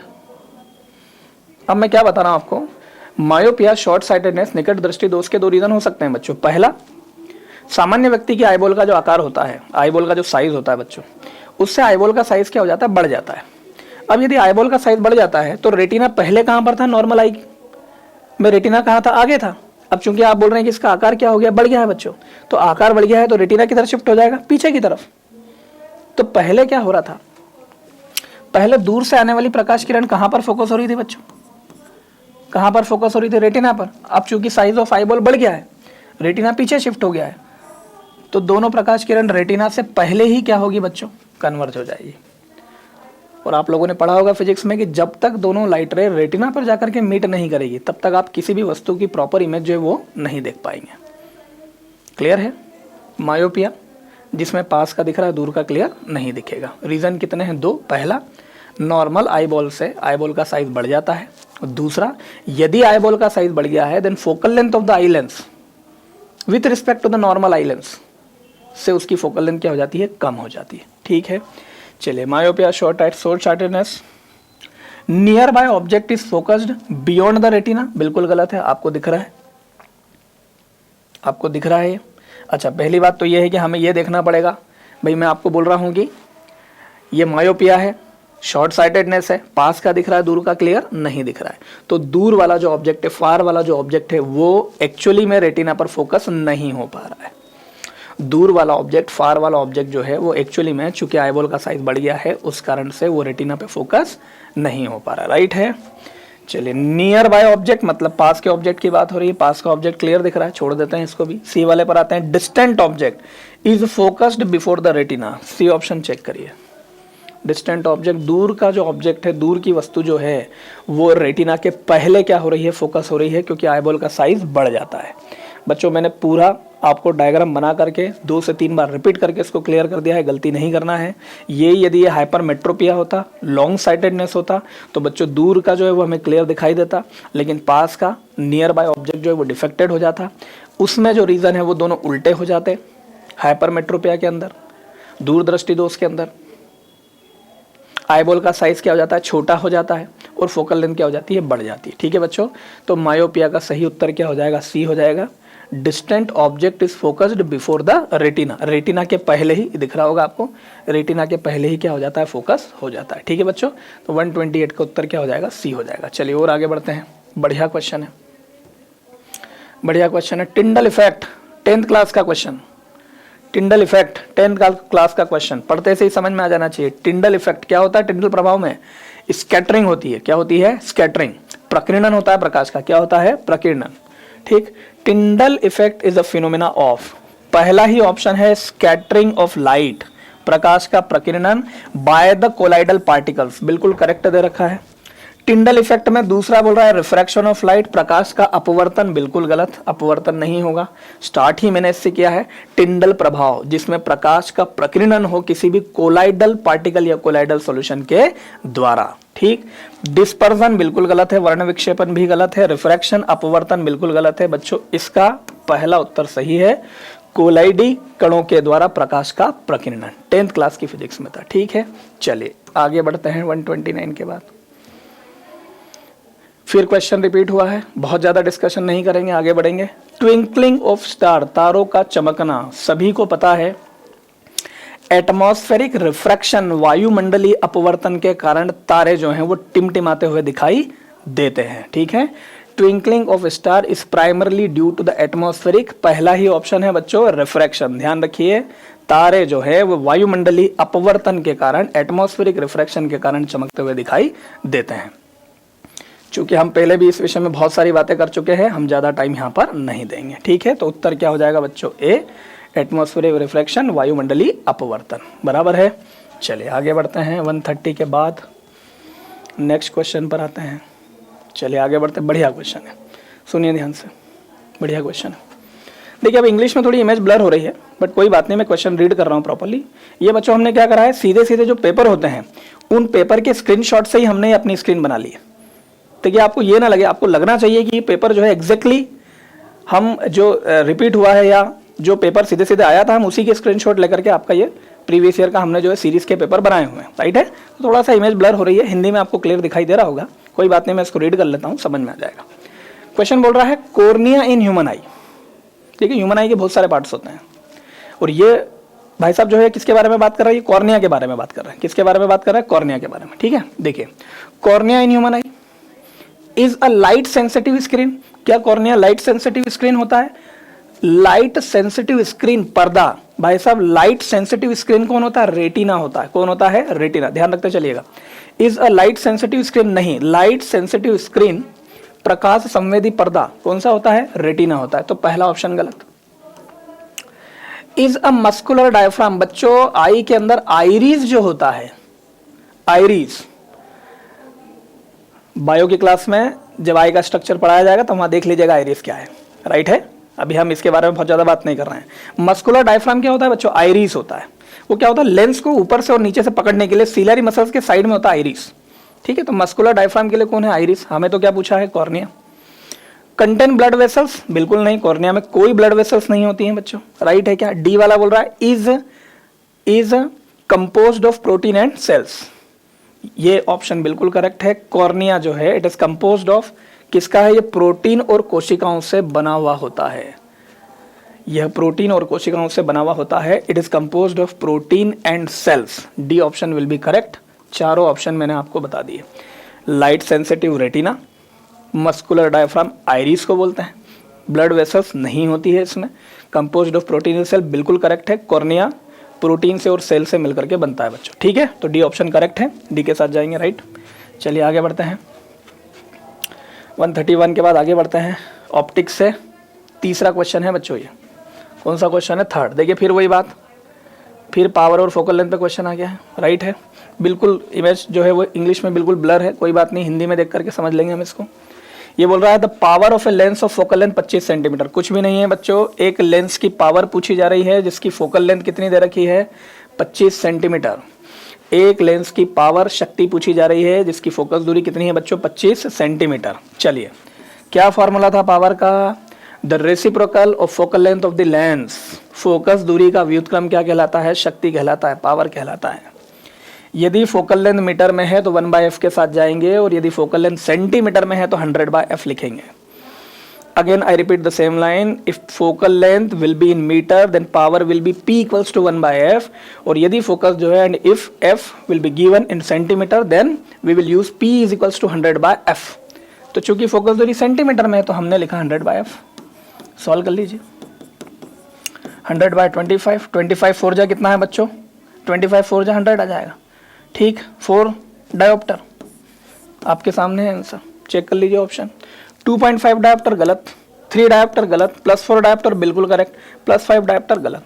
तो 132 का आंसर क्या आ जाएगा बच्चों? सी आ जाएगा, +4 डायोप्टर, ठीक है। चलिए और आगे बढ़ते हैं, और आगे बढ़ते हैं बच्चों, और आगे बढ़ते हैं बच्चों, और आगे बढ़ते हैं, ठीक। चलिए थोड़ा सा इसको ऊपर करते हैं। 136 देखिए, 136 देखिए। Spherical mirror formula relating an object distance you, बिल्कुल सही है। वस्तु की दूरी को काय से डिनोट किया जाता है? यू से। पे किसी स्फेरिकल मिरर के अंदर, स्फेरिकल मिरर इक्वेशन क्या थी बच्चों? 1/f equals to 1/v plus 1/u, 1/f equals to 1/v plus 1/u। Practice इतनी होनी चाहिए आपकी कि कोई भी वर्ड पढ़ा है तो उससे संबंधित सारी चीजें माइंड में आपके आ जाना चाहिए। क्लियर है? बोल रहे हैं ऑब्जेक्ट डिस्टेंस क्या है? वस्तु की दूरी यदि कितनी है? u है। इमेज डिस्टेंस यदि क्या है? v है। प्रतिबिंब की दूरी यदि कितनी है? v है। And focal length of the mirror, यदि दर्पण की, भाई मिरर की फोकल लेंथ यदि कितनी है? f है। मे बी अप्लाइड, किसके लिए अप्लाई कर रहे हैं? प्लेन मिरर के लिए, समतल दर्पण के लिए अप्लाई कर रहे हैं। किसके लिए अप्लाई कर रहे हैं? यदि समतल दर्पण के लिए अप्लाई कर रहे हैं, ठीक है। कब? जब, when focal length goes to infinity. हाँ बिल्कुल बराबर है भाई, प्लेन मिरर समतल दर्पण की फोकस दूरी क्या होती है? अनंत ही तो होती है। समतल दर्पण पे यदि आप पैरेलल लाइट रे को इंसिडेंट करवाएंगे, समांतर प्रकाश किरण आपतित होगी, तो जैसी आई है यहाँ पर आपतन कोण कितना हो जाएगा? 0। आपतन कोण 0 तो एंगल ऑफ रिफ्लेक्शन भी कितना है? 0। इसका मतलब जैसी आई थी वैसी की वैसी क्या हो जाएगी? रिटर्न हो जाएगी। और यदि समांतर है तो टकराने के बाद कहाँ तक जाएगी? अनंत तक जाएगी। कहाँ तक जाएगी? अनंत तक। और अनंत तक जाएगी मतलब समतल दर्पण की फोकस दूरी कितनी होती है? अनंत। तो पहला ऑप्शन बिल्कुल करेक्ट है, focal length goes to infinity.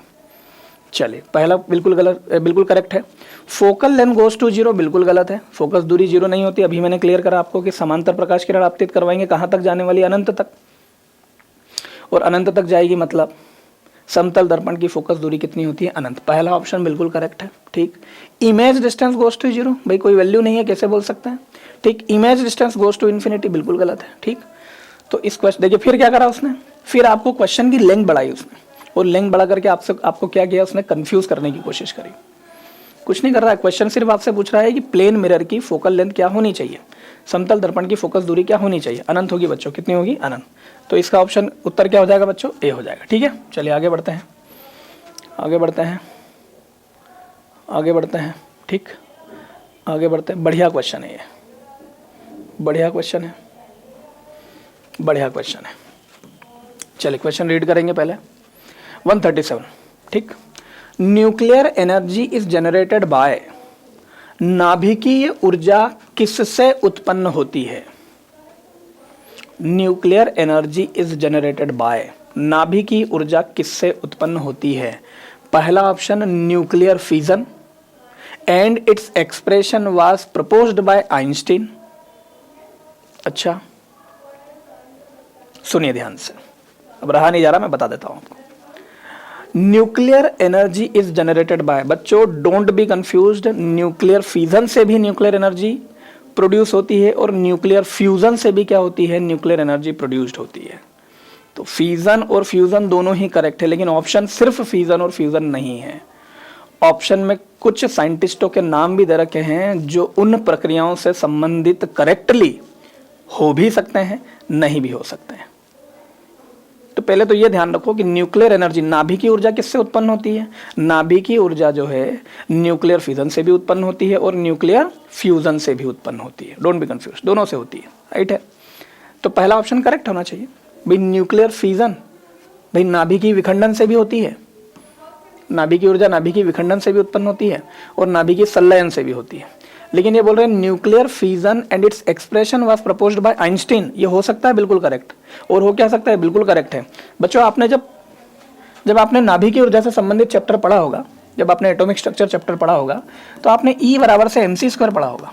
क्या पढ़ा होगा, E बराबर से mc²। और बच्चों ये E बराबर से mc² जो है वो आइंस्टीन का मास एनर्जी रिलेशनशिप का ही तो फार्मूला है। और इस सूत्र की सहायता से हम क्या करते हैं, मास डिफेक्ट जो था हमारा, द्रव्यमान त्रुटि जो थी बच्चों हमारी, उसको हम काय में परिवर्तित कर रहे थे, बाइंडिंग एनर्जी में। उसको हम काय में कन्वर्ट कर रहे थे, बाइंडिंग एनर्जी में, बंधन ऊर्जा में। और न्यूक्लियर फिजन या न्यूक्लियर फ्यूजन भाई नाभिकीय विखंडन या नाभिकीय संलयन जो है, दोनों में हम एनर्जी काय में फाइंड करते हैं। दोनों में एनर्जी काय में फाइंड की जाती है, मेगा इलेक्ट्रॉन वोल्ट में फाइंड की जाती है, इलेक्ट्रॉन वोल्ट में फाइंड की जाती है, जूल में फाइंड की जाती है। और यदि आपको मास डिफेक्ट पड़ा है, द्रव्यमान त्रुटि यदि आपको पता है, तो आप बड़ी आसानी से क्या कर सकते हैं, बाइंडिंग एनर्जी, बंधन ऊर्जा का मान निकाल सकते हैं। तो ये तो बिल्कुल करेक्ट है, ये तो बिल्कुल करेक्ट है। ये तो सीधा सीधा किससे संबंधित है, आइंस्टीन के मास एनर्जी रिलेशनशिप से। तो nuclear fusion and its expression was proposed by Einstein, पहला ऑप्शन बिल्कुल करेक्ट है। लेकिन नीचे के तीन ऑप्शन भी देख लेते हैं भाई। न्यूक्लियर फ्यूजन से उत्पन्न होगी, नाभिकीय विखंडन से होगी, ये मैंने क्लियर कर दिया, दोनों से होती है। And its expression was proposed by Rutherford. बच्चों नाभिकीय न्यूक्लियर फ्यूजन से संबंधित रदरफोर्ड साहब की कोई भी इक्वेशन नहीं है, डोंट बी कंफ्यूज, बिल्कुल परेशान मत होइए, बी ऑप्शन गलत है। मतलब ये यहाँ तक तो करेक्ट है, ये वाला क्वेश्चन, ये क्वेश्चन यहाँ तक करेक्ट है, लेकिन आगे जो है साइंटिस्ट का नाम जोड़ करके ये थोड़ा सा गड़बड़ हो गया है। फिर दे रखा न्यूक्लियर फ्यूजन, हाँ बिल्कुल होती है न्यूक्लियर फ्यूजन से, नाभिकीय संलयन से नाभिकीय ऊर्जा बिल्कुल उत्पन्न होगी।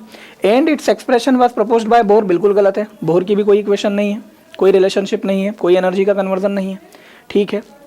एनर्जी के सूत्र जरूर दिए हैं इन्होंने, लेकिन बाइंडिंग एनर्जी या फ्यूजन और फ्यूजन से संबंधित एनर्जी फाइंड करने के लिए, भाई विखंडन और संलयन से संबंधित ऊर्जा निकालने के लिए हम उपयोग करते हैं E बराबर से mc² या आइंस्टीन की इक्वेशन का हम उपयोग करते हैं।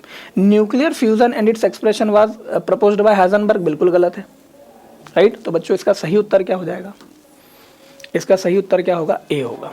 देखिए कितना बढ़िया क्वेश्चन है, ठीक है। Nuclear fusion and its expression was proposed by Einstein, नाभिकीय विखंडन, दोनों से नाभिकीय ऊर्जा उत्पन्न होती है, डोंट बी कंफ्यूज्ड, विखंडन भी चलेगा, संलयन भी चलेगा, फ्यूजन से भी और फ्यूजन से भी। लेकिन ध्यान रखिएगा साइंटिस्टों के नाम क्या रखे हैं, ठीक है। चलिए आगे बढ़ते हैं। 37 के बाद रिवर्ब्रेशन, अरे ये तो लास्ट ईयर के पेपर में ही था, हमने जो लास्ट वीडियो बनाया था वहां भी आया था रिवर्ब्रेशन। रिवर्ब्रेशन को हिंदी में क्या बोलते हैं बच्चों, अनुरणन। क्या बोलते हैं, अनुरणन। भाई साहब वॉल के ऑब्स्टेकल के मल्टीपल रिफ्लेक्शन से क्या देखने को मिलता है, रिवर्ब्रेशन। याद ही रख लो आप इसको, 9th क्लास में एक डेफिनेशन पढ़ी होगी, 11th में भी मैंने बताया आपको। रिवर्ब्रेशन इट मींस क्या, इसको बोलते हैं गूंजना। क्या बोलते हैं, गूंजना। और ये ऑब्स्टेकल के मल्टीपल रिफ्लेक्शन से होता है। जब साउंड वेव जो है अलग अलग दीवारों से टकराती है, अलग अलग ऑब्स्टेकल से टकराती है, तो उसका मल्टीपल रिफ्लेक्शन होता है। और मल्टीपल रिफ्लेक्शन बोल रहा हूं मैं, परावर्तन की बात कर रहा हूं, परावर्तन, ठीक। मल्टीपल रिफ्लेक्शन से, ध्वनि के, साउंड के मल्टीपल रिफ्लेक्शन से रिवर्ब्रेशन, अनुरणन जो है वो देखने को मिलता है, ठीक है। मल्टीपल रिफ्रैक्शन, अपवर्तन दे रखा है, अपवर्तन नहीं, मैं परावर्तन की बात कर रहा हूं। मल्टीपल रिफ्लेक्शन ऑफ साउंड बिल्कुल करेक्ट है, ध्वनि का बहुपरावर्तन होगा, बी ऑप्शन बिल्कुल करेक्ट है। एकल परावर्तन गलत, एकल परावर्तन बिल्कुल गलत, ठीक। तो बच्चों क्या हो जाएगा सही उत्तर, B. Multiple reflection of sound will produce reverberation, ठीक। चलिए बढ़ते हैं आगे। साउंड से दूसरा क्वेश्चन, एक अभी हमने सॉल्व किया, एक ही आ गया, एक अभी हमने सॉल्व किया, एक ही आ गया। बिल्कुल इमेज ब्लर है बच्चों, कोई बात नहीं, आप सुनिए ध्यान से मैं क्या बोल रहा हूँ। क्वेश्चन रीड करूंगा मैं। विच among the following is true, इनमें से कौन सा सत्य है for propagation of sound wave, sound wave के प्रोपगेशन से संबंधित इनमें से कौन सा ऑप्शन करेक्ट है? ध्वनि तरंग के संचरण से संबंधित इनमें से कौन सा ऑप्शन जो है वो करेक्ट है? ठीक है, चलिए पहला, sound can travel in vacuum, निर्वात में ध्वनि, बिल्कुल गलत है भाई। साउंड बच्चों कौन सी है?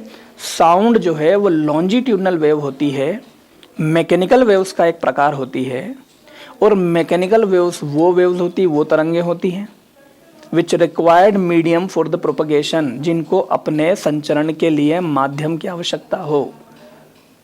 यांत्रिक तरंगे वे तरंगे हैं जिन्हें अपने संचरण के लिए माध्यम की आवश्यकता होती है, और बच्चों ट्रांसवर्स और लॉन्जिट्यूडनल जो है वो यांत्रिक तरंगों के ही प्रकार हैं। अनुप्रस्थ तरंग और अनुदैर्ध्य तरंग जो है ये दोनों यांत्रिक तरंगों के ही प्रकार हैं। और लाइट जो है बच्चों, जो कि एक ट्रांसवर्स या अनुप्रस्थ तरंग है, वो एयर में, वैक्यूम में, सभी जगह पर ट्रेवल कर सकती है। बट साउंड जो है can never travel in vacuum. भैया निर्वात में ध्वनि कभी भी संचरित नहीं होती है। क्यों नहीं होती है बच्चों? भाई साहब, ध्वनि को ले जाने के लिए आपको किसी न किसी प्रकार के कण की आवश्यकता होगी, और निर्वात या वैक्यूम में कोई भी कण होता ही नहीं है। राइट है, तो sound can travel in vacuum बिल्कुल गलत, निर्वात में ये संचरण नहीं करता है। Sound can not travel in vacuum, हाँ यहाँ तक बिल्कुल करेक्ट है, वैक्यूम में ट्रैवल नहीं करता। And it is a longitudinal wave in air, अरे बिल्कुल बराबर है, अभी तो बताया आपको। साउंड जो है वो कौन सी तरंग है बच्चों? लॉन्जिट्यूडनल वेव है, अनुदैर्ध्य तरंगे हैं sound, and it can never travel in vacuum, कभी भी निर्वात में ट्रैवल नहीं करती। बी ऑप्शन बिल्कुल सटीक है, निर्वात में ध्वनि का संचरण नहीं हो सकता, और वायु में ध्वनि तरंग कैसी है बच्चों? अनुदैर्ध्य है, बिल्कुल करेक्ट है, सटीक लाइन है। Sound can travel in vacuum, बिल्कुल गलत, sound can not travel in vacuum, ठीक है। एंड इट इज ट्रांसवर्स, वो बिल्कुल गलत है बच्चों। ध्वनि तरंग कौन सी तरंग है? लॉन्जिट्यूडनल अनुदैर्ध्य तरंग है, बी ऑप्शन करेक्ट है। आगे बढ़ते हैं 139 के बाद। 139 के बाद अब आते हैं मैकेनिक्स पर। देखिए पहला क्वेश्चन है, आइए कैलकुलेट करना पड़ेगा, ठीक है, सुनिए ध्यान से। A tennis ball is thrown in vertically upward direction, एक टेनिस की बॉल है, उसको क्या करा? ऊर्ध्वाधर वर्टिकली अपवर्ड डायरेक्शन में हमने फेंका है, राइट है। And the ball attain a maximum height of 20 metre, बच्चों कितनी ऊंचाई अटेन कर रही है? एक गेंद को आपने नीचे से ऊपर की तरफ फेंका, कितनी ऊंचाई? कितनी ऊंचाई लिख लेते हैं, 20 मीटर की ऊंचाई पर जा रहा है। अच्छा बच्चों, नीचे से ऊपर जा रहा है तो अंतिम वेग कितना होगा? 0 हो जाएगा। ऊपर से नीचे आएगा इनिशियल वेलोसिटी 0। ध्यान रखिएगा, कोई वस्तु ऊपर से नीचे आती है, प्रारंभिक वेग का मान 0। किसी वस्तु को नीचे से ऊपर फेंकेंगे, अंतिम वेग 0। बॉल नीचे से ऊपर फेंकी, फाइनल वेलोसिटी विल बी 0, ठीक है। हाइट दे रखी 20 metre. The ball was thrown approximately with an upward velocity, ठीक। गेंद को लगभग कितने ऊर्ध्वमुखी वेग से, हमें क्या फाइंड करना है? वेग। चेक करो डाटा, चेक करो डाटा। नीचे से ऊपर जा रहा है, final velocity 0, initial velocity find करनी, हाइट दे रखी है। टाइम या समय के बारे में कुछ नहीं बोला गया है। तो मोशन की कितनी इक्वेशन होती है बच्चों? 3। भाई उस समीकरण का उपयोग मत करिए जिसमें समय आ रहा है, v बराबर से u प्लस at, टाइम आ रहा है, मत करिए यूज, न तो ऊंचाई आ रही है और टाइम भी आ रहा है, मत करिए यूज। दूसरा समीकरण है h बराबर से ut plus half at square, h बराबर से ut plus half gt square का उपयोग किया जा सकता है, कोई दिक्कत नहीं, आ जाएगा उससे आंसर, बिल्कुल बराबर है, क्योंकि u फाइंड करना है आपको और h जो है वो आपको दे रखा है, लेकिन समस्या कहाँ पर आ जाएगी? टाइम पर आ जाएगी, टाइम हमें दे नहीं रखा है। थर्ड इक्वेशन पे जाते हैं, वी स्क्वायर बराबर से यू स्क्वायर प्लस 2gh। हाँ जी, ये इक्वेशन मुझे लग रहा है बड़ी आसान होगी, बड़ी कारगर होगी, क्योंकि इसमें टाइम भी नहीं है और h दे रखा, u भी दे रखा, बड़ी आसानी से निकाल लेंगे। ठीक है, चलो करते हैं सॉल्व। लगाया मैंने इक्वेशन, वी स्क्वायर बराबर से you square plus vertical motion के लिए क्या लिखते हैं बच्चों? 2gh। चूंकि नीचे से ऊपर जा रहा है, नीचे से ऊपर जा रहा है, अंतिम वेग कितना? 0। ये यू स्क्वायर प्लस की जगह माइनस, नीचे से ऊपर जाता है तुरंत ऋणात्मक होता है, इसलिए माइनस लिख दिया, माइनस 2gh। राइट बच्चों, यू स्क्वायर बराबर से क्या हो गया? 2gh। देखिए जरा सही है क्या? भी चूंकि यू निकालना है, चलो सॉल्व कर लेते हैं। यू बराबर से क्या हो जाएगा? Under roots of 2gh, value equate कर दीजिए, आंसर आ जाएगा। यू बराबर से अंडर रूट्स ऑफ 2, जी का मान 10, ऊंचाई कितनी दे रखी है बच्चों? 20। बोलो राइट है। 2 2 जा 4 इंटू 10 कितना? 400, और 400 का रूट निकालेंगे बच्चों, कितना आ जाएगा? 20। तो क्या आ गया उत्तर? 20 मीटर पर सेकंड। आपके सामने क्या आ गया उत्तर? 20 मीटर पर सेकंड। ध्यान रखिए, छोटा मोटा कोई भी न्यूमेरिकल आएगा, डाटा लिखिए, उससे आपको क्लियर होगा कौन सी यूज करना है इक्वेशन और कौन सी इक्वेशन यूज नहीं करना है। राइट, तो बच्चों इसका सही उत्तर क्या हो गया? बच्चों इसका सही उत्तर क्या हो गया 20 मीटर पर सेकेंड। सही उत्तर क्या हो गया 20 मीटर पर सेकेंड। ठीक है, चलिए 140 का करेक्ट ऑप्शन जो है वो क्या हो जाएगा बच्चों, डी हो जाएगा। राइट है, चलिए और आगे बढ़ते हैं, और आगे बढ़ते हैं। 141 पर आते हैं। 141 बड़ा ही सिंपल क्वेश्चन है 141। ठीक है, चलो देखते हैं क्या है। क्या बोल रहा है, एन ऑब्जेक्ट ऑफ मास 2000 ग्राम, भाई 2000 ग्राम द्रव्यमान की एक वस्तु है। अच्छा, डाटा लिखते हैं। ठीक बेटा, ये मैं आप लोगों के लिए लिख रहा हूं ताकि आप डाटा लिख करके आपको ये क्लियर हो कि किस प्रकार से फॉर्मूले सोचते हैं और उनका यूज कैसे करना है। राइट है, द्रव्यमान दे रखा है 2000 ग्राम, अच्छी बात है। पजेज 100 जूल ऑफ काइनेटिक एनर्जी, उसकी गतिज ऊर्जा भी दे रखी है क्योंकि वो मोशन कर रही है, because it will be in motion, that's why their kinetic energy जो है वो दे रखी है। गतिज ऊर्जा E बराबर से 100 जूल। ठीक बच्चों, एक चीज देखो, आपकी ये जो यूनिट है वो SI में दे रखी है और ऊपर वाली यूनिट का है CGS में, तो हम मास को क्या कर लेते हैं, कन्वर्ट कर लेते हैं। 2000 ग्राम को यदि आप किलोग्राम में कन्वर्ट करेंगे तो ये हो जाएगा 2000 इंटू 10 की पावर -3 और ये हो गया किलोग्राम। चेक करिए। ठीक है, अच्छा, the object must be moving with the speed of, क्या पूछ रहा है बच्चों आपसे कि कितने वेग या कितनी वेलोसिटी या कितने स्पीड से क्या कर रहा है ऑब्जेक्ट, मूव कर रहा है। एनर्जी दे रखी है, मास दे रखा है, स्पीड पूछी है, तो काइनेटिक एनर्जी का फॉर्मूला लग जाएगा बच्चों सीधे सीधे। क्या होती है काइनेटिक एनर्जी, हाफ mv²। बोलिए राइट है। ठीक, चलिए V निकालना है, कन्वर्ट कर लीजिए। क्या v² बराबर से 2E डिवाइडेड बाय m लिखा जा सकता है बच्चों, बिल्कुल लिख सकते हैं। फिर क्या करेंगे, स्क्वायर हटा के रूट लगा दीजिए। अंडर रूट्स ऑफ क्या हो गया 2E divided by m, E energy m मास। चलिए वैल्यू इक्वेट करिए बच्चों। 2 इंटू ऊर्जा कितनी है 100 जूल, द्रव्यमान कितना है बच्चों 2000 इंटू 10 की पावर -3, 2000 इंटू 10 की पावर -3। चेक करिए बच्चों, अब तो खाली सॉल्व करना रह गया। राइट है, चलिए ये +3 और -3 क्या हो गया बच्चों, कैंसल आउट। बेटा ऊपर के 2 से नीचे का 2 भी क्या हो गया, कैंसल आउट। मतलब रूट में सिर्फ क्या बच रहा है, अंडर रूट्स ऑफ 100 बच रहा है। और अंडर रूट्स ऑफ 100, अरे भाई 100 का रूट कितना होता है 10 होता है, कितना होता है 10, तो ये आ गया 10 मीटर पर सेकेंड। ठीक, क्या आ रहा है बच्चों उत्तर 10 मीटर पर सेकेंड। अब देखिए आप ऑप्शन देखिए कितने क्लोज हैं भाई, चूंकि 10 मीटर पर सेकेंड एग्जैक्टली आ गया आंसर तो बहुत अच्छी बात है, फटाक से गोला भरेंगे, राइट लगाएंगे। अदरवाइज देखिए 11.1, 11.2, 12.1 बड़े ही क्लोज ऑप्शन है। जब ऑप्शन क्लोज हो तो एक्यूरेसी पे जरूर ध्यान दीजिए। राइट, तो ठीक है, इसका आंसर करेक्ट आ गया है 10 मीटर पर सेकेंड। ठीक है बच्चों, चलिए आगे बढ़ते हैं। 41 के बाद आगे बढ़ते हैं बच्चों, क्वेश्चन नंबर 145 पर आ जाते हैं। राइट है, देखो थोड़ा सा लॉजिकल है, थोड़ा सा सोचना पड़ेगा इसमें। ये बोल रहे हैं अपने को the unit of the ratio, the unit of the ratio between thrust, किसका किसका अनुपात बोल रहा है, thrust and impulse is same as that of. भाई यदि थ्रस्ट को और इम्पल्स को दोनों को यदि भाग लगाया जाए, थ्रस्ट और इम्पल्स दोनों का अनुपात लिया जाए, तो इनमें से किस क्वांटिटी के बराबर जो है वो उसकी यूनिट जो है वो निकल करके आनी है। ठीक, क्या बोला है, रेशियो बोला है, रेशियो बिटवीन किसका, थ्रस्ट और इम्पल्स। आओ ले लेते हैं, आओ ले लेते हैं बच्चों। थ्रस्ट क्या है, एक प्रकार का फोर्स है भाई, थ्रस्ट क्या है, एक प्रकार का फोर्स है। अप थ्रस्ट क्या है, अप का मतलब ऊपर, so the force exerted in upward direction is called up thrust. तो थ्रस्ट जो है वो क्या है, एक प्रकार का बल है। ठीक है बच्चों, चलिए प्रणोद क्या है, एक प्रकार का बल है। ऊपर लिखा थ्रस्ट, आपको आसानी से समझ में आए इसलिए मैंने बोला थ्रस्ट क्या है, एक प्रकार का फोर्स है। नीचे क्या है, इम्पल्स, आवेग। ठीक है बच्चों, दोनों का अनुपात बोला था, ले लिया अनुपात। थ्रस्ट क्या है, एक प्रकार का बल। आवेग का सूत्र पता होना चाहिए, बल गुणित समय होता है। ठीक है बच्चों, F से F क्या हो जाएगा, कैंसल आउट। बराबर से क्या आ गया बच्चों 1/t, और 1/t को ऊपर ले जाएंगे तो क्या आ जाएगा T इनवर्स। क्या आ जाएगा बच्चों, T इनवर्स, या फिर 1/t।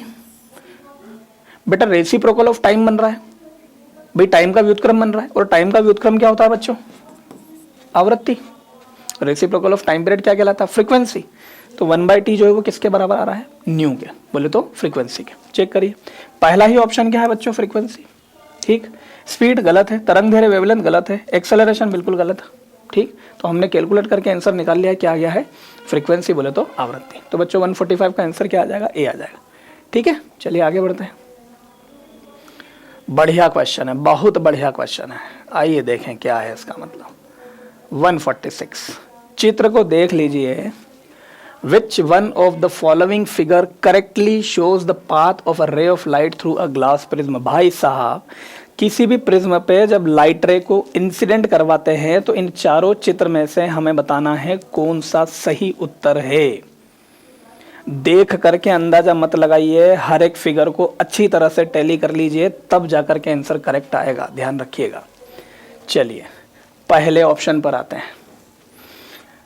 पहले ऑप्शन में ये प्रिज्म है, बेसिकली ये प्रिज्म बनाया, ध्यान से देखिएगा आप, ये प्रिज्म है। अब मैं यहाँ पर प्रकाश किरण को आपतित करवा रहा हूँ, तो चूंकि इस फेस पर वो लाइट रे नॉर्मली इंसिडेंट नहीं हो रही, अभिलंबवत आपतित नहीं हो रही है, समझते हैं ना बच्चों, अभिलंबवत, जहां पर आई भी 0 आर भी 0, तो वहां प्रकाश किरण डेविएट नहीं होती है बच्चों, विचलित नहीं होती, कैसे निकल जाती है, सीधी निकल जाती है।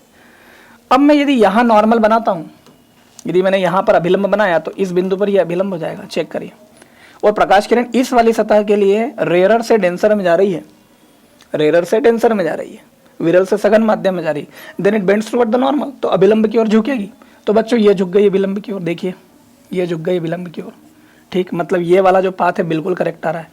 अब ये वाले फेस पर आते हैं, इस फेस पर भी क्या करेंगे, अभिलंब बनाएंगे, चेक करिए। थोड़ा सा आपको डायग्राम जो है वो, चूंकि जगह कम है हमारे पास, तो ये अभिलंब हो गया सपोज कीजिए।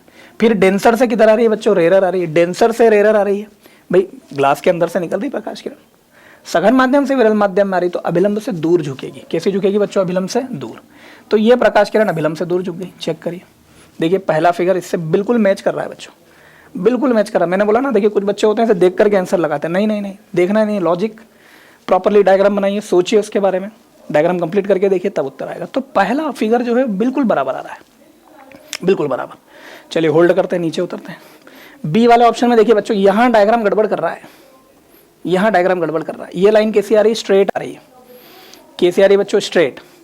और जब प्रकाश किरण स्ट्रेट आ रही है तो पहली सतह से टकराने के बाद प्रकाश किरण, यदि मान लीजिए मैं इस प्रकार से ला रहा हूँ, तो बच्चों यहाँ पर प्रकाश किरण का क्या होना चाहिए था, रिफ्रैक्शन या अपवर्तन होना चाहिए था, जिससे प्रकाश किरण को अपने पाथ से विचलित होना चाहिए था, या तो नीचे या तो ऊपर। लेकिन ये प्रकाश किरण यहाँ से सीधी कैसे आ गई, straight.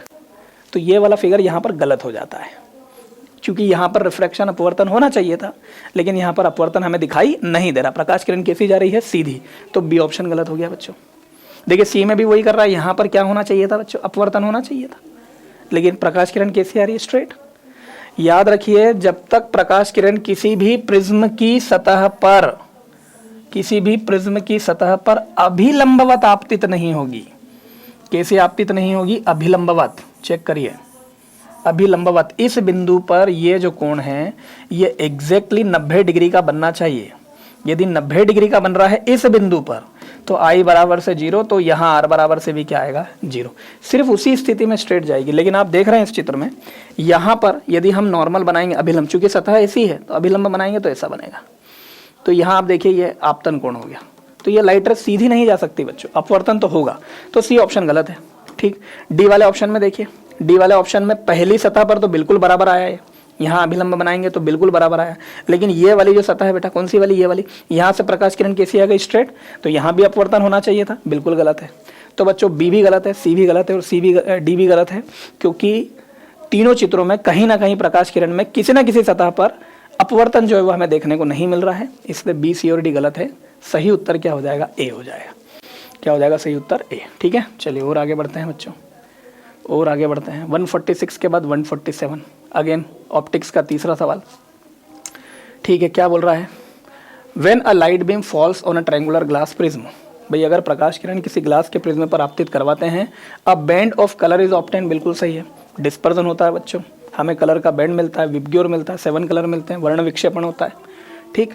Which one of the following statement is correct in this regard, तो इससे संबंधित इनमें से कौन सा उत्तर जो है वो करेक्ट है। आइए देखते हैं कौन सा है। Red light bends the most, पहली लाइन तो यहीं गलत हो जाती है बच्चों, ध्यान रखो। प्रिज्म किसका बना हुआ है बच्चों, ग्लास का बना हुआ है। ग्लास का अपवर्तनांक कितना होता है, रिफ्रैक्टिव इंडेक्स कितना लेते हैं, म्यू लेते हैं बच्चों, ठीक, ध्यान रखिए। और जो 7 कलर मिल रहे हैं बच्चों, विबग्योर जो मिल रहा है, चूंकि refractive index of the material of the prism जो है वो आपतित प्रकाश की वेवलेंथ के क्या होता है, व्युत्क्रमानुपाती, इनवर्सली प्रोपोर्शनल होता है बच्चों। रेड कलर की वेवलेंथ तरंग दैर्घ्य सबसे ज्यादा होता है, वायलेट से भी ज्यादा होता है। तो हम देख रहे हैं कि ग्लास का रिफ्रैक्टिव इंडेक्स जो है, अपवर्तनांक जो है, वो आपतित प्रकाश किरण की तरंग दैर्घ्य का क्या है, व्युत्क्रमानुपाती है। और बच्चों श्वेत प्रकाश के अंदर तो अलग अलग तरंग धैर्घ्य की प्रकाश किरणें हैं, तो यदि सबका तरंग धैर्घ्य अलग अलग होगा तो सभी प्रकाश के लिए ग्लास का रिफ्रैक्टिव इंडेक्स भी कैसा प्रतीत होगा, अलग अलग प्रतीत होगा। रिलेशन मैंने आपको बता दिया, रिफ्रैक्टिव इंडेक्स इनवर्सली प्रोपोर्शनल है लैम्डा के। और बच्चों डेविएशन जो होता है, विचलन कोण जो है वो भी इनवर्सली प्रोपोर्शनल है किसके, लैम्डा के। रेड की वेवलेंथ वायलेट से ज्यादा है, इसका मतलब रेड का डेविएशन विचलन कोण क्या होगा, विचलन कोण क्या होगा, रेड का डेविएशन वायलेट से क्या होगा, कम होगा। और उसी प्रकार से अपवर्तनांक या रिफ्रैक्टिव इंडेक्स जो है वो भी वायलेट का क्या होगा, पराबैंगनी का क्या होगा बच्चों, रेड के रिस्पेक्ट में क्या होगा, अधिक होगा। फिर से ध्यान रखिए, refractive index of the material of the prism is inversely proportional to lambda, lambda के इनवर्सली प्रोपोर्शनल है, ठीक है। डेविएशन किसका ज्यादा है, वायलेट का ज्यादा है, रेड का कम है। रिफ्रैक्टिव इंडेक्स किसका ज्यादा है, जिसकी तरंग दैर्घ्य कम होगी उसका अपवर्तनांक या रिफ्रैक्टिव इंडेक्स क्या होगा, ज्यादा होगा। तो वायलेट का रिफ्रैक्टिव इंडेक्स रेड के रिस्पेक्ट में क्या है, ज्यादा है, ठीक। Red light bend the most, गलत है। लाल कलर सबसे ज्यादा बेंड नहीं होता, सबसे ज्यादा विचलन या डेविएशन किसका होता है, वायलेट का होता है। किसका होता है, वायलेट का। पहला ऑप्शन गलत। Red light bend the most, फिर वही ऑप्शन है, फिर से गलत। रेड लाइट जो है वो मोस्टली बेंड नहीं होती है, सबसे अधिक मोस्टली बेंड कौन सी होती है, वायलेट होती है, ठीक। Violet light bend the most, हाँ जी बिल्कुल बराबर है यहाँ तक। तो as the refractive index of glass for violet light is greatest, violet colour के लिए ग्लास का अपवर्तनांक जो है वो क्या होगा, अधिक होगा। सी ऑप्शन बिल्कुल करेक्ट है। सबसे ज्यादा बेंड भी कौन सा होता है, वायलेट। और क्यों होता है, क्योंकि ग्लास का रिफ्रैक्टिव इंडेक्स उस कलर के लिए क्या है, रेड के रिस्पेक्ट में ज्यादा है। तो बच्चों करेक्ट आंसर क्या हो जाएगा, सी हो जाएगा। बीच बीच में रिलेशन ध्यान रखते चलिए बच्चों, हाँ ये मैंने लास्ट पेपर में भी बताया था, अभी भी बता रहा हूँ, ठीक, ध्यान रखिए, ठीक है। चलिए आगे बढ़ते हैं। 47 के बाद आते हैं 48 पर। ये देखिए क्वेश्चन रिपीट हो गया बिल्कुल ऐसा कि ऐसा, ठीक। The image of an object formed by plane mirror is, समतल दर्पण से बनने वाला प्रतिबिंब।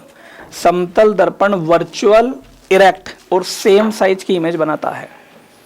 Plane mirror always forms a virtual, erect and same size image. ध्यान रखिएगा, convex mirror always forms virtual, erect and small size image. उत्तल दर्पण जो है वो वास्तविक, सीधा तथा छोटे आकार का। एक मिनट बच्चों, थोड़ा सा ये हिंदी और इंग्लिश में बताने में वर्डिंग ऊपर नीचे हो जाती है, कोई बात नहीं। Convex mirror always forms virtual, erect and small size image. उत्तल दर्पण जो है वो आभासी, सीधा तथा छोटे आकार का प्रतिबिंब बनाता है। और अवतल दर्पण कॉनकेव मिरर दोनों प्रकार की इमेज बनाएगा, रियल इन्वर्टेड भी बनाएगा, वर्चुअल इरेक्ट भी बनाएगा, ठीक है। समतल दर्पण पूछा है, प्लेन मिरर पूछा है, कैसी बनाएगा, वर्चुअल, इरेक्ट और सेम साइज। ढूंढिए, इरेक्ट और रियल गलत है, वर्चुअल इरेक्ट बराबर है and same size, B option बिल्कुल करेक्ट है। इन्वर्टेड गलत, फिर इन्वर्टेड, फिर गलत। तो बच्चों इसका सही उत्तर क्या हो जाएगा, बी। बहुत ज़्यादा समय देने की आवश्यकता नहीं है, 148 का आंसर बी हो जाएगा, ठीक है। चलिए और आगे बढ़ते हैं, और आगे बढ़ते हैं। क्वेश्चन नंबर 149 पर आते हैं।